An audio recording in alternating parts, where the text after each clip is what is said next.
Let's welcome your next comedian to the stage, Nick Heupel! Gracias, muchas gracias, damas y caballeros, y un fuerte aplauso para nuestro maestro del espectáculo, John Scalzo. John Scalzo. Sí, sí. Oh, you did well with that. Good for you. You all speak Spanish. I'm fluent in Spanish. I have a degree in Spanish literature. Yeah. You guys know what I get to do with my degree? I'm the guy who orders in Spanish at the restaurant. Yeah. I'm the guy in front of you going, sí, quiero tacos al pastor, sí, lleva todo, cebolla, cilantro, sí, quiero la salsa bien picada, gracias, mami. Person behind the counter is like, come on, man, it's Chipotle, let's go. Rice, bean, 21. Oh, man. Yeah, I can't do anything with that degree, so I'm like, I just got my third part-time job. Yeah, third. Yeah. And I realized, I was like, man, I'm from like a workaholic family. Like my family, like, we're fucking weirdos. Like here's an example. I was on the phone with my mom. I was like, hey mom, how's it going? She's like, good. My mom's retired.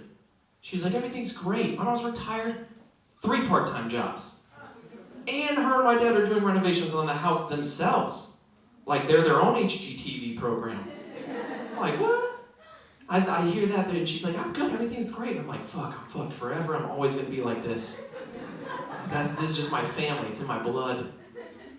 And I don't know, it comes from a place of love. Like I love my parents, I love my family very much, you know, like I don't have any grandparents anymore. And it's sad, like we lost our grandparents and we love them. You know, my mom's the kind of lady that she's always telling me my grandparents love me. She's like, they love you, even though they're dead.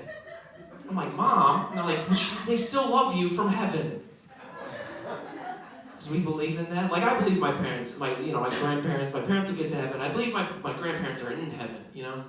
Working. That's what they're redesigning angel wings or something, I don't know. I got my third part-time job. I'm a coach. I'm a kids soccer coach. Right? You guys are a little nervous. You're like, I don't know, he doesn't really look like a coach. Doesn't really look like he should be working with kids. No,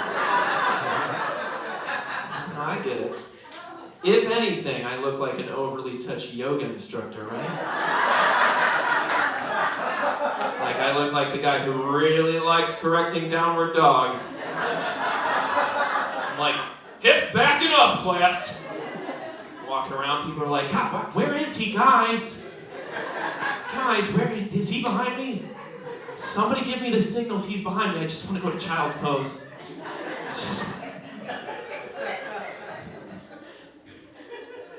Yeah, so I just got my third part-time job. The other job I have, I work at a coffee shop. So yeah, it's, you know, I like it. You know, the one thing I don't like is when people come in and they get overwhelmed by the choice of coffee. We have choices. It's a coffee shop. You know, I had a guy get mad at me. He came in and he was like, look, I just want a regular coffee. And I was like, okay, great. Like, you know, what size, what brew? He's like, look, I just want the most regular coffee you have. Black. I was like, this dude's an asshole. And the worst part was like, he was in scrubs, he had a name badge, he was a doctor, you know? I was like, I'm sorry, dude. But like, if you can't handle coffee choices, I don't want you doing triage in the ER. I mean, the nurse is gonna be like, all right, we got a puncture wound, we got a knife wound, we got a heart attack. He's gonna be like, can you just get me the most regular patient? Black! Fuck! Whoa! It's like, fire that dude! I don't know. I was talking to my brother. My brother thinks I need to start investing. He's like, just take any money you have and put it in a Charles Schwab account. I was like, dude, I have a change bucket. Like, what am I gonna do? Take the change bucket into Charles Schwab and be like, hey, Chuck, let's diversify this. Let's see, I got some nickels. Where are we putting the nickels? I heard there's something called penny stocks. Is that a real thing? No, I'll end on this last bit. I love reading. It's like kind of why I got the job in the coffee shop. I love reading, and I always, like as a kid, I love reading so much. As a kid, I always wanted to be famous, you know, just so I could be on one of those read posters. You guys remember those from school where it would just be like Jason Giambi, Yoda, and then me, and it just said read on it. It's like, dude, none of us had to read to get there. You know, the Jason Giambi just has to worry about like throwing and hitting and packing a lip. Yoda might have had to read, but he sucked at it because everything he says is fucking backwards anyway, right? Like, I don't have to read to work at a coffee shop, although it is a pro-reading coffee shop. It'd be weird to work at an anti-reading coffee shop, you know? Like, hey dude, no fucking homework here. Get the fuck out! Like, that'd be weird.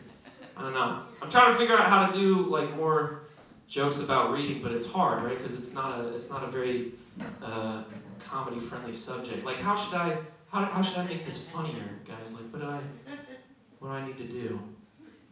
You know? Like, should I come out here and be like, yo, you guys like reading? You like reading? Are you readers? You guys some readers? I know you're readers. Yo, you know when you're in a good book and you're like in it, man, and you're like reading that book, man, and you're like, oh yeah, man. Oh, that's some good dialogue. Oh yeah. And then the book is like, are you even on chapter 1 yet? I can't feel if you're on chapter 1. And I'm like, yeah, I'm on the preface, baby. Yo, I always knew I was a slow reader, but I didn't think I was that slow. This book's been with some fast readers. Thank you so much, folks. Have a wonderful night.